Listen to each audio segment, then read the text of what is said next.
શહેરના લાલબાગ અને જેતલપુર બ્રિજ તારીખ 17મીથી 1 મહિના માટે બંધ કરવા પોલીસ કમિશનર નરસિંહા કોમરે જાહેરનામું બહાર પાડ્યું છે. જ્યારે કોર્પોરેશન દ્વારા 2 દિવસ બાદ બ્રિજ પર સરફેસિંગ કરવાની કામગીરી શરૂ કરવામાં આવશે. તોપથી લાલબાગ બ્રિજ પરથી શ્રેય સ્કૂલ તરફ જઈ શકાશે. જેતલપુર બ્રિજ પર બંને બાજુ રસ્તો બંધ રહેશે.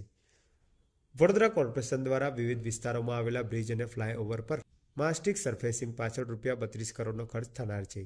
હાલમાં સોમા તળાવ બ્રિજ પર સરફેસિંગની કામગીરી ચાલી રહી છે, જે ટૂંક સમયમાં પૂરી થશે. ત્યારે હવે કોર્પોરેશન દ્વારા લાલબાગ બ્રિજ અને જેતલપુર બ્રિજ ઉપરથી તમામ પ્રકારના વાહન ચાલકો માટે તારીખ 17 જાન્યુઆરીથી તારીખ 17 ફેબ્રુઆરી સુધી અથવા કામગીરી પૂર્ણ થાય નહીં ત્યાં સુધી ટ્રાફિક વ્યવસ્થામાં ફેરફાર કરવામાં આવ્યો છે.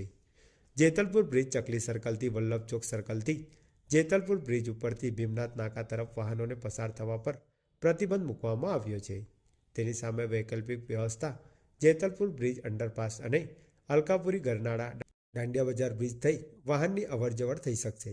એ જ પ્રમાણે અવધૂત ફાટકથી લાલબાગ બ્રિજ ઉપર અને લાલબાગ બ્રિજ પરથી ટી પોઈન્ટથી પ્રતાપનગર તરફ જઈ શકાશે નહીં.